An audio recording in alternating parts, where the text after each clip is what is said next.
नमस्कार दोस्तों, स्वागत है आप सबका अपने YouTube channel Gurukul success academy में। तो दोस्तों, आज आप लोगों के लिए एसएससी एमटीएस हवलदार 2023 के लिए जीके जीएस की क्लास लेकर आया हूं। यह क्लास एसएससी एमटीएस हवलदार 2023 के लिए बहुत ही महत्वपूर्ण होने वाली है।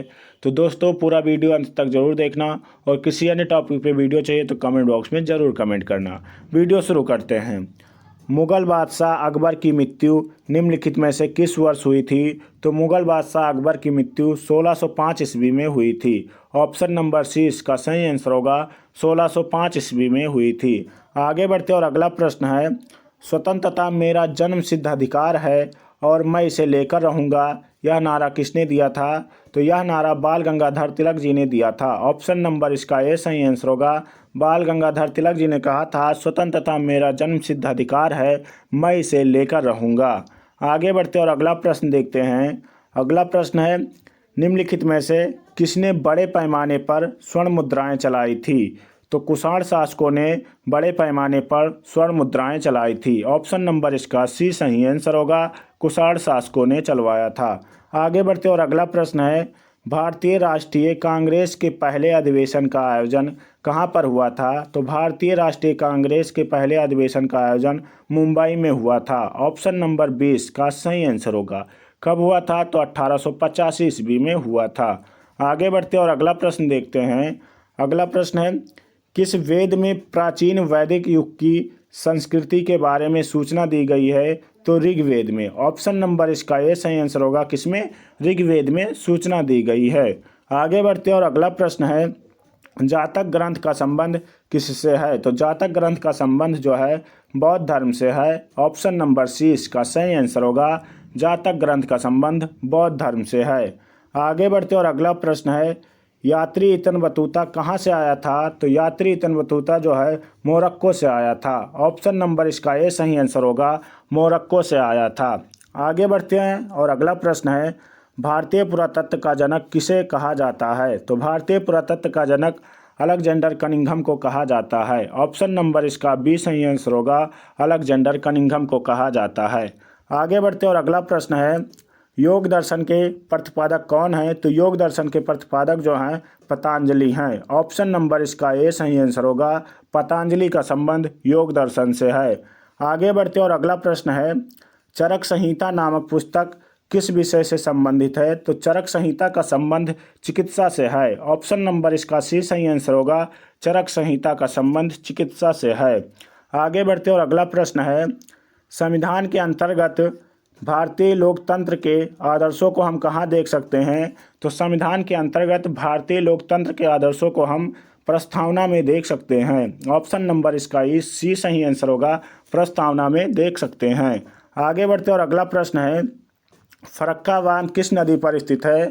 तो फरक्का बांध जो है हुगली नदी पर स्थित है। ऑप्शन नंबर इसका सी सही आंसर होगा, फरक्का बांध हुगली नदी पर स्थित है। आगे बढ़ते और अगला प्रश्न देखते हैं। अगला प्रश्न है, लैब्राडोर किस प्रकार की जलधारा है? तो लैब्राडोर जो है एक प्रकार की ठंडी जलधारा है। ऑप्शन नंबर इसका ए सही आंसर होगा, लैब्राडोर जो है वो ठंडी जलधारा है। आगे बढ़ते और अगला प्रश्न है, मिट्टी की सबसे निचली परत को क्या कहा जाता है? तो मिट्टी की सबसे निचली परत को तलशैल कहा जाता है। ऑप्शन नंबर इसका ए सही आंसर होगा, तलशैल कहा जाता है। आगे बढ़ते और अगला प्रश्न है, काजू की फसल के लिए सबसे उपयुक्त मिट्टी कौन सी है? तो काजू की फसल के लिए सबसे उपयुक्त मिट्टी लाल लेटेराइट मिट्टी है। ऑप्शन नंबर इसका सी सही आंसर होगा, लाल लेटेराइट मिट्टी जो है सबसे उपयुक्त मिट्टी है काजू के लिए। आगे बढ़ते और अगला प्रश्न है, गुरु शिखर पर्वत श्रेणी कहाँ पर स्थित है? तो गुरु शिखर पर्वत श्रेणी जो है राजस्थान में स्थित है। ऑप्शन नंबर इसका ए सही आंसर होगा, राजस्थान में स्थित है। आगे बढ़ते और अगला प्रश्न है, भूपेन हजारिका पुल किस नदी पर स्थित है? तो भूपेन हजारिका पुल जो है वो लोहित नदी पर स्थित है। ऑप्शन नंबर इसका सी सही आंसर होगा, लोहित नदी पर स्थित है। लोहित नदी जो है वो ब्रह्मपुत्र की सहायक नदी है। आगे बढ़ते और अगला प्रश्न है, लोनार झील कहाँ पर स्थित है? तो लोनार झील जो है वो महाराष्ट्र में स्थित है। ऑप्शन नंबर इसका ए सही आंसर होगा, लोनार झील महाराष्ट्र में स्थित है। आगे बढ़ते और अगला प्रश्न है, श्वेत क्रांति के जनक कौन हैं? तो श्वेत क्रांति के जनक वर्गीज कुरियन है। ऑप्शन नंबर इसका बी सही आंसर होगा, वर्गीज कुरियन है। एम.एस. स्वामीनाथन को हरित क्रांति का जनक कहा जाता है और श्वेत क्रांति का संबंध दुग्ध से है। आगे बढ़ते और अगला प्रश्न है, भारतीय वन्य जीव संरक्षण अधिनियम किस वर्ष लागू किया गया था? तो भारतीय वन्य जीव संरक्षण अधिनियम 1972 में लागू किया गया था। ऑप्शन नंबर इसका सी सही आंसर होगा, 1972 में लागू किया गया था। आगे बढ़ते और अगला प्रश्न है, स्टैचू ऑफ यूनिटी कहाँ पर स्थित है? तो statue of unity Kevadia Gujarat में स्थित है। ऑप्शन नंबर इसका बी सही आंसर होगा, statue of unity Kevadia Gujarat में स्थित है। ऑप्शन नंबर बी इसका सही आंसर होगा। आगे बढ़ते और अगला प्रश्न है, सापेक्ष आर्द्रता मापी जाती है। तो सापेक्ष आर्द्रता जो है वो हैग्रोमीटर से मापी जाती है। ऑप्शन नंबर बी इसका सही आंसर होगा, हैग्रोमीटर से मापी जाती है। आगे बढ़ते और अगला प्रश्न है, रडार सिस्टम में उपयोग की जाने वाली तरंग कौन सी होती है? तो रडार सिस्टम में उपयोग की जाने वाली तरंग सूक्ष्म तरंग होती है। ऑप्शन नंबर डी इसका सही आंसर होगा, सूक्ष्म तरंग होती है। आगे बढ़ते और अगला प्रश्न है, सुपर कंडक्टर की चालकता कितनी होती है? तो सुपर कंडक्टर की चालकता जो है असीमित होती है। ऑप्शन नंबर इसका ए सही आंसर होगा, असीमित होती है।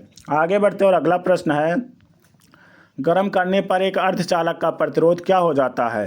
तो गर्म करने पर एक अर्धचालक का प्रतिरोध जो है घट जाता है। ऑप्शन नंबर 20 का सही आंसर होगा, घट जाता है।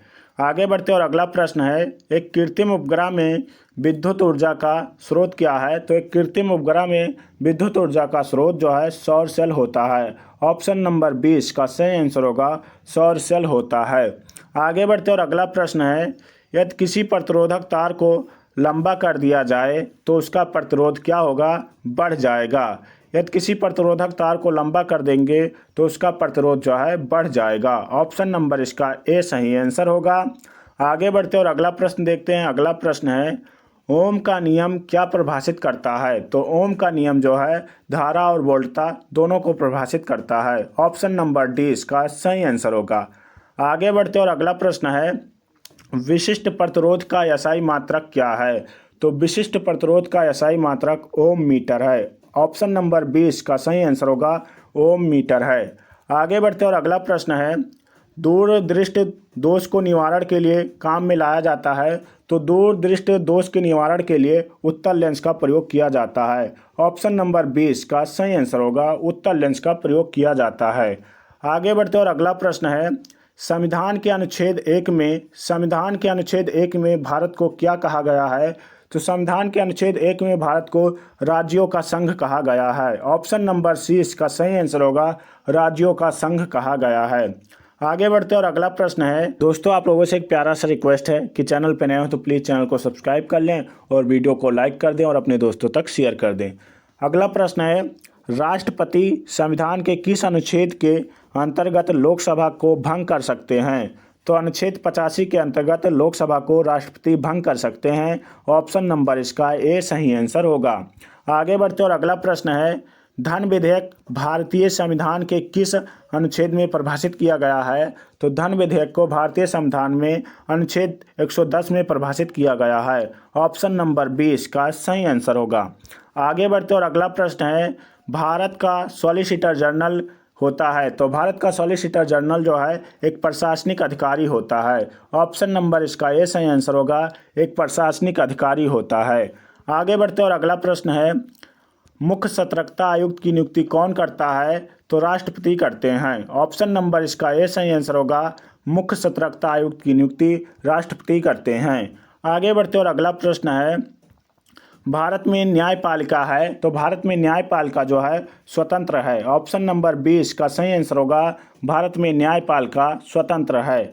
आगे बढ़ते और अगला प्रश्न है, जोग जलप्रपात किस नदी पर स्थित है? तो जोग जलप्रपात जो है शरावती नदी पर स्थित है। ऑप्शन नंबर इसका ए सही आंसर होगा, जोग जलप्रपात शरावती नदी पर स्थित है। आगे बढ़ते और अगला प्रश्न है, शिव समुद्रम जलप्रपात किस नदी पर स्थित है? तो शिव समुद्रम जलप्रपात जो है वो कावेरी नदी पर स्थित है। ऑप्शन नंबर डी इसका सही आंसर होगा।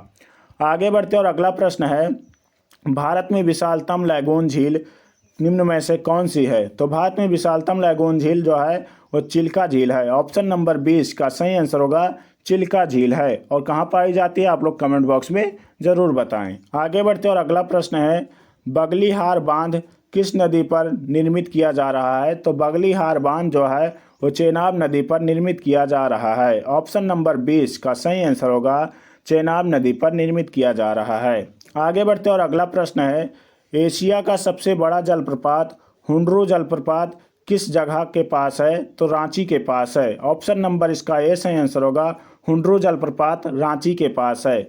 आगे बढ़ते और अगला प्रश्न है, निम्नलिखित 4 वेदों में से किस एक में वशीकरण का वर्णन है। तो अथर्ववेद में वशीकरण का वर्णन है। ऑप्शन नंबर इसका सी सही आंसर होगा। आगे बढ़ते और अगला प्रश्न है, एकमात्र वेद जो गद्य और पद दोनों में लिखा गया है। तो जो है यजुर्वेद वो गद्य और पद दोनों में लिखा गया है। ऑप्शन नंबर इसका बी सही आंसर होगा यजुर्वेद गद्य और पद दोनों में लिखा गया है। आगे बढ़ते और अगला प्रश्न है, जैन धर्म का सबसे महत्वपूर्ण ग्रंथ कौन सा है। तो जैन धर्म का सबसे महत्वपूर्ण ग्रंथ कल्पसूत्र है। ऑप्शन नंबर 20 का सही आंसर होगा कल्पसूत्र है। आगे बढ़ते और अगला प्रश्न है, दक्षिण भारत से उत्तर भारत में भक्ति आंदोलन किसने चलाया था। तो किसने, रामानंद ने चलाया था। ऑप्शन नंबर इसका ए सही आंसर होगा दक्षिण भारत से उत्तर भारत में भक्ति आंदोलन रामानंद ने चलाया था। आगे बढ़ते और अगला प्रश्न देखते हैं। अगला प्रश्न है, तीसरी बौद्ध सभा किस स्थान पर बुलाई गई थी। तो तीसरी बौद्ध सभा जो है वो पाटलिपुत्र में बुलाई गई थी। ऑप्शन नंबर सी इसका सही आंसर होगा पाटलिपुत्र में बुलाई गई थी। आगे बढ़ते और अगला प्रश्न है, निम्नलिखित में से कौन सा 4 धामों में सम्मिलित नहीं है। तो 4 धामों में सम्मिलित नहीं है, मानसरोवर जो है वो सम्मिलित नहीं है। ऑप्शन नंबर सी इसका सही आंसर होगा। आगे बढ़ते और अगला प्रश्न है, मीमांसा दर्शन का संस्थापक किसे माना जाता है। तो मीमांसा दर्शन का संस्थापक जैमिनी को माना जाता है। ऑप्शन नंबर डी इसका सही आंसर होगा जैमिनी को माना जाता है।